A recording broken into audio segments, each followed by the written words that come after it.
Rossi on the tail now of Marquez. They race down the straight over the start-finish line. Here comes Valentino Ross, here comes Ross and Marquez right in beside him. Marquez going for the outside line now. Down into turn 1. The outside Ross, though, will try and come back on the inside. Oh, Marquez on the inside. Marc Marquez Alenta lahir pada 17 Februari 1993 di kota kecil Cervera, Provinsi Lleida, Catalunya, Spanyol. Sejak kecil Marc tumbuh di lingkungan yang akrab dengan dunia otomotif. Ayahnya Julia Marquez adalah seorang penggemar berat balap motor dan sering menghabiskan waktu di akhir pekan untuk menyaksikan ajang balapan, baik secara langsung maupun di televisi. Ibunya, Roser Alenta, meskipun bukan penggemar fanatik balap, selalu mendukung minat anak-anaknya selama itu positif. Marc bukanlah satu-satunya anak dalam keluarga. Ia memiliki adik laki-laki bernama Alex Marquez, yang kelak juga menjadi pembalap profesional. Hubungan keduanya sangat erat sejak kecil. Mereka sering bermain bersama di halaman rumah, mengendarai sepeda kecil dan saling menantang dalam permainan yang penuh adrenalin. Dalam ingatan Marc, suara mesin dan bau bensin seperti sudah menjadi bagian dari masa kecilnya. Sejak usia 4 tahun, Marc sudah mulai menunggangi motor mini pertamanya, sebuah mini moto hadiah dari sang ayah. Awalnya motor tersebut digunakan hanya untuk bermain di tanah lapang di sekitar rumah. Namun dari situ mulai terlihat bakat alaminya, keseimbangannya yang luar biasa, kecepatan refleks, dan rasa percaya diri saat menikung. Di usia 5 tahun, Marc mulai mengikuti ajang motocross dan dirt track anak-anak di Katunya. Sang ayah menjadi mekanik sekaligus manajer kecil-kecilan, sementara ibunya mengurus keperluan sehari-hari dan menjaga agar Marc tetap fokus sekolah. Meskipun baru sekelas TK dan SD, ia sudah menunjukkan kedisiplinan yang jarang dimiliki anak-anak seusianya. Guru-gurunya sering mengatakan bahwa Marc adalah anak yang energik dan penuh semangat. Ia mudah bergaul tetapi juga punya sisi kompetitif yang kuat. Bahkan dalam permainan biasa di sekolah, ia selalu ingin menjadi yang terbaik. Saya tidak pernah mau kalah bahkan saat main bola di halaman sekolah, kenang Marc dalam salah satu wawancara. Pada tahun 1999 ketika Marc berusia 6 tahun, ia mulai mengikuti kejuaraan balap mini motor resmi di wilayah Catalunya.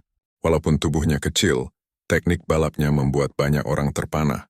Ia punya kemampuan membaca jalur balap dengan cepat dan berani mengambil risiko di tikungan. Prestasi demi prestasi mulai diraihnya. Pada usia 8 tahun, ia sudah memenangkan berbagai kejuaraan regional. Berkat konsistensinya, ia mulai dikenal di kalangan pembalap junior Spanyol. Tidak hanya itu, Marc juga sempat menguji kemampuan di ajang supermotard. Kombinasi lintasan aspal dan tanah yang menuntut teknik luar biasa. Perga sangat besar di tahap ini. Ayahnya sering bekerja ekstra demi membiayai kebutuhan balap yang tidak murah. Mulai dari motor, perlengkapan hingga biaya perjalanan. Keluarganya juga harus mengatur jadwal agar Marc tetap sekolah dengan baik. Tahun 2002 menjadi titik penting ketika Marc memutuskan fokus ke balap road racing, atau balap di lintasan aspal penuh. Ia mulai berkompetisi di ajang-ajang de Catalunya de Velocitat, atau kejuaraan kecepatan Catalunya.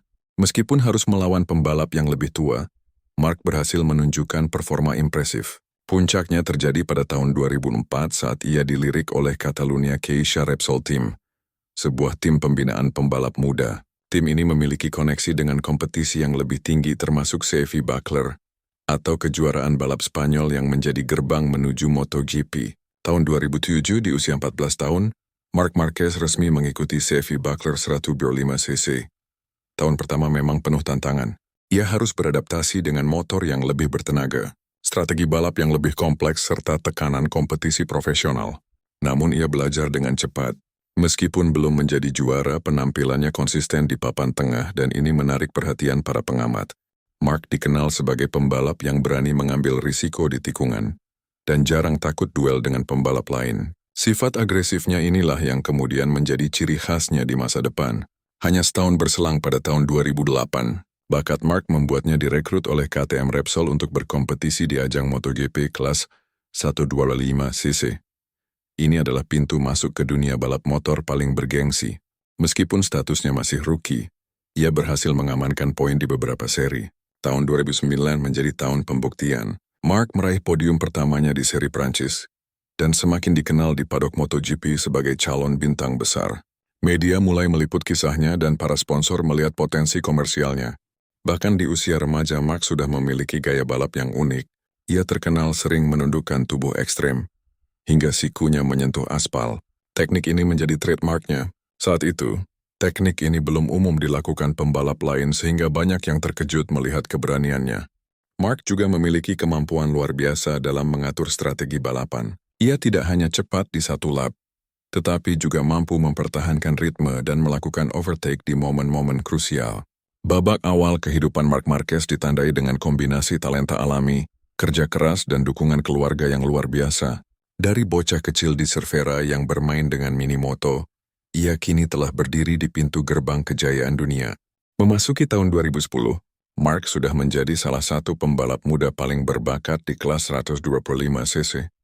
Mimpi menjadi juara dunia semakin dekat, dan seluruh Spanyol mulai menaruh harapan besar padanya.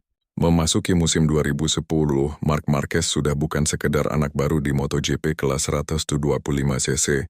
Ia kini menjadi salah satu favorit juara meski usianya baru 17 tahun. Timnya saat itu Red Bull Aho Motorsport yang menggunakan motor Derby, memberikan dukungan penuh. Sponsor mulai mengalir dan sorotan media pun semakin tajam mengarah padanya. Musim itu dimulai dengan cukup dramatis. Di 3 seri pertama, Mark mengalami kesulitan beradaptasi dengan setelan motor. Hanya finish sekali di posisi 5 besar, namun titik balik datang pada Grand Prix di Italia di Mugello, di mana ia meraih kemenangan perdananya di kelas 125C.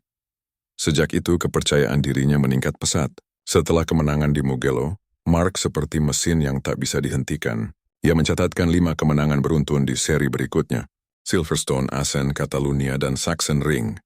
Gaya balapnya yang agresif, sikap pantang menyelah, dan kemampuannya membaca jalur tikungan membuatnya menjadi mimpi buruk bagi lawan. Namun keberaniannya juga sering berujung pada insiden. Di Aragon, ia sempat terjatuh karena memaksakan manuver di tikungan sempit. Meski demikian, ia cepat bangkit menutup musim dengan total 10 kemenangan dari 17 balapan. Di Valencia, seri terakhir musim 2010, Marc Marquez resmi dinobatkan sebagai juara dunia 125cc.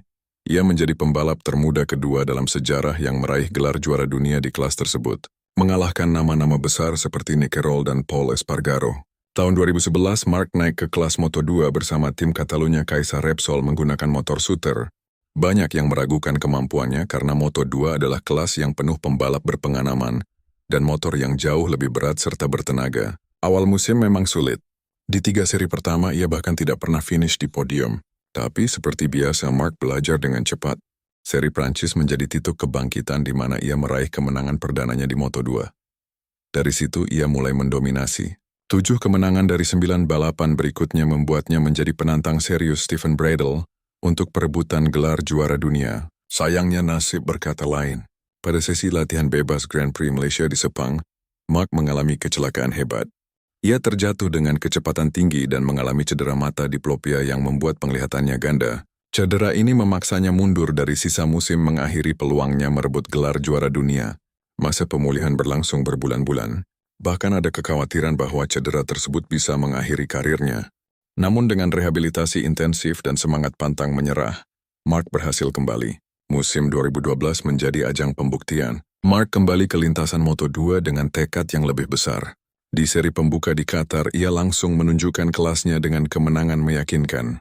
Musim itu penuh momen spektakuler, termasuk balapan legendaris di Phillip Island dan Motegi, di mana ia melakukan overtake dari posisi buncit ke juara. Kecepatan, konsistensi, dan mental baja membuatnya sulit dikejar. Pada akhirnya, Marc Marquez menutup musim 2012 sebagai juara dunia Moto2 dengan kemenangan. Gelar ini membuka pintu untuk naik ke kelas tertinggi MotoGP. Tahun 2013, Marc Marquez mendapat kehormatan sekaligus tantangan besar. Ia direkrut oleh tim Repsol Honda untuk menggantikan Cy Stoner, juara dunia MotoGP yang memutuskan pensiun. Beban di pundaknya sangat besar. Banyak yang ragu apakah rookie berusia 20 tahun ini mampu bersaing melawan nama-nama besar seperti Valentino Rossi, Jorge Lorenzo, dan Dani Pedrosa. Namun keraguan itu cepat sirna. Pada debutnya di Qatar, Mark langsung finish di podium ketiga. Di seri kedua di Austin, Texas, ia mencatat sejarah sebagai pembalap termuda yang memenangkan balapan MotoGP, mengalahkan rekor Freddie Spencer. Di MotoGP, Mark membawa gaya balap ekstremnya. Ia terkenal sering melakukan save mustahil, menahal motor dari jatuh dengan sikunya yang membuat penonton terkejut. Banyak pengamat menyebutnya sebagai pembalap dari planet lain. sejajar dengan Rossi, Lorenzo, dan Pedrosa yang saat itu dijuluki The Aliens. Mark tidak hanya cepat tetapi juga memiliki kecerdasan strategi. Ia tahu kapan harus menekan, kapan harus menjaga ban, dan kapan harus menyerang di lap terakhir. Mentalitas ini membuatnya menjadi ancaman di setiap lintasan. Musim 2013 berlangsung seperti mimpi. Dari 18 balapan, Mark meraih 6 kemenangan dan 16 podium. Pertarungannya dengan Lorenzo di seri-seri terakhir menjadi salah satu duel terbaik dalam sejarah MotoGP. Di seri penutup di Valencia, Mark mengamankan gelar juara dunia MotoGP pertamanya sekaligus menjadi pembalap termuda yang pernah meraih gelar tersebut pada usia 20 tahun 266 hari. Kemenangan Mark West di musim rookie bukan hanya pencapaian pribadi, tetapi juga menandakan dimulainya era baru di MotoGP yang membuktikan bahwa keberanian, teknik, dan kerja keras bisa mengalahkan pengalaman.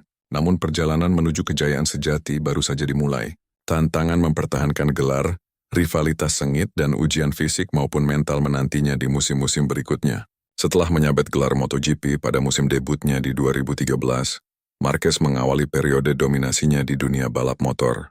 Tahun 2014 menjadi tonggak penting saat ia dengan meyakinkan mempertahankan gelar juara, mengunci gelar tersebut dengan 3 seri tersisa, dan mencatat rekor 10 kemenangan beruntun. Kemudian gelar juara terus bertambah dalam tahun-tahun berikutnya 2016, 2017, 2018 hingga 2019 menjadikannya sebagai juara dunia MotoGP 6 kali dalam waktu relatif singkat. Namun dari tahun 2020 perjalanan Mark mulai terhambat oleh deretan cedera serius.